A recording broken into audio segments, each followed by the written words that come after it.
Hello, everybody. Do we have the energy? Can we all stand for 5 seconds? Shake your head. Move your shoulders. Champion pose. Woo! Please have a seat. But remember that a simple physical activity can alter the state of your mind for better. Please raise your hand if you are a parent. Wow, so many of you. I'm a mother of 3 children, 15 and 10 years old, and a 6-month-old baby. Please raise your hand if you are enjoying your parenting journey. Amazing. Thank you. Children have been the strongest and most meaningful red thread across my life, personal and professional. In 2013, together with my family, we founded Shifo Foundation with a vision of a day when no child dies or suffers from preventable diseases. Together with the Shifo team, I worked in countries where child mortality is one of the highest in the world, to make sure that every child, regardless of their place of birth, can have access to life-saving health services. I am a public health specialist, which means that we work to promote health and prevent diseases. And this work gave me a sense of purpose and achievement I have never experienced in my life. I felt that I was helping hundreds of thousands of children be healthy today and laying a foundation for generations to come, only to realize that something was off at home with my own relationship and my child. Paradox, irony, but many nights I went to bed with a heavy heart, and deep inside I feared one thing, that I didn't want to be a cause of hindrance to my child's growth, development, happiness. Instead, I was hoping to be a source of love, safety, security, and growth. When I just got my daughter, the love of my life, I thought that I would shower her in my love, and that would be the most important ingredient in raising a thriving human being. And now I understand that love is just the beginning. It's the beginning of a huge transformation. In 2018, I started to learn what parenting practices are associated with positive and negative child outcomes. Reading scientific articles, books, journals, going through all the scientific databases, I was interested in getting answers to real problems, the real problems that parents face and the real challenges of the children. You see, as children grow, the mind of a parent is not only busy with that the food should be ready before 7, bath time, skansen time, unibakken time, but more and more we think, is my child on the right path? Doing the right things, choosing the right friends, not harming themselves or others. We observe and think about their routines, their habits, and how we can guide them, and all that happening with less conflict and power struggles. Now, add a deadline at work, end of the year reporting, your own struggles, health issues and worries, and a cherry on top of the cake, a conflict with a husband. The mental load of working and busy parents can be real if we don't know where to focus our time and energy, things that bring the highest return and positive impact on our life and our children's life and future. As I was learning all about parenting and child development, I shared all the gems with my husband. be it a book, yet another scientific article, or yet another course that we had to go together. And we started to implement all this research-backed knowledge, strategies, and tools. And I started to realize that something was changing. But before I tell you what was changing, I have to share something very important about one of the developmental aspects, our mental health. Our mental health encompasses how we feel emotionally,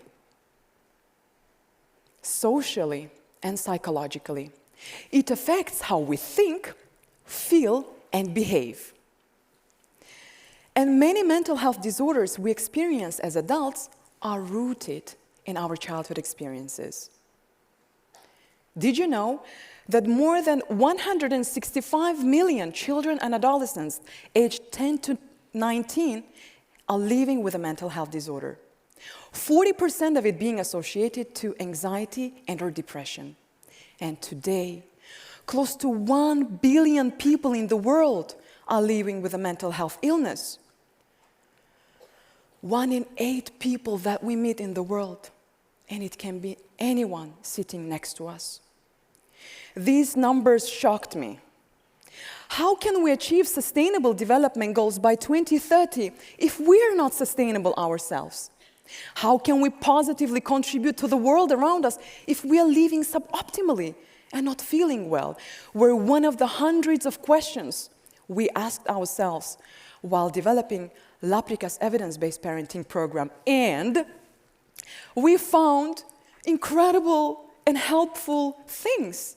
And one of them is that our mental health can be positively influenced by proven ways, such as getting physically active, getting enough sleep and nutrients, getting professional support, and developing coping skills.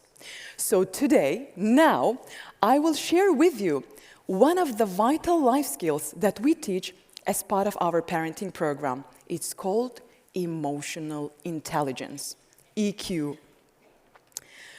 When it comes to our personal relationships, career, school, aspirations, emotional intelligence matters just as much as IQ. Emotional intelligence competency means that we can recognize, understand, and use emotional information about ourselves and others that leads to productivity. In fact, higher EQ is a good predictor of lower stress, anxiety, and depression. Self-awareness and self-regulation of emotions are the foundations in emotional learning. We have to be good at these two aspects before we can truly understand the emotions of other people and can positively influence people around us. As Aristotle long time ago said, knowing yourself is the beginning of all wisdom. And I completely agree. And I will share with you now a 4-step strategy, which I refer to as Ruri steps, to help us become more self-aware and regulate our emotions effectively. The first step is to recognize, name, and confirm emotions. This is not an easy task, but the more precise we are to identify the root feeling, the easier it will be to cope with all the emotions. It's easier and better that we say that I am frustrated with my colleague's attitude, or this policy is going against our vision, rather than saying I'm not satisfied at work. The first one really helps us to deal with something very concrete. Children early on understand that their emotions and feelings are not important if their parents belittled or judged them. But why do parents do it? Why do parents suppress their emotions and not validate their children's emotions? There are many reasons to it. Maybe they are born and raised this way. Maybe they're not emotionally intelligent, or they believe that suppressing the emotion will make it go away. But running away from an emotion, suppressing and avoiding it, will not make it go away, nor does it lessen the impact on us. Yes, we can run and fly from the emotion by impulsively shopping, drinking, eating unconsciously, distracting ourselves with a TV series, with friends. But the emotion will be there. The sooner we accept, confirm, and feel the feeling, yes, feelings are there to be felt, the better it is for our mental health. Emotions are impermanent. Just like a wave, they arise and reside inside you, and then they slowly disappear. But it's really hard to remember it when we're in the midst of dealing with a huge, especially negative emotion, betrayal, anger, insecurity, frustration. But remember this, and allow yourself to feel the emotion. And in most of the cases, it will subside. And if it doesn't subside, coping skills to regulate emotions effectively is vital. Because even though feeling all the feelings is totally normal, not all the behavior that follows the emotion is okay. All of us have different ways to regulate our emotions. Things that either help us to calm down or get us excited. I refer to them as emotional toolkit. We can have many tools in this toolkit. It can be breathing, walking, running, aromatherapy, going for a massage, you name it. The goal is to identify what works for you and help children also identify what works for them and use it in the appropriate situation. So now, let's do something fun.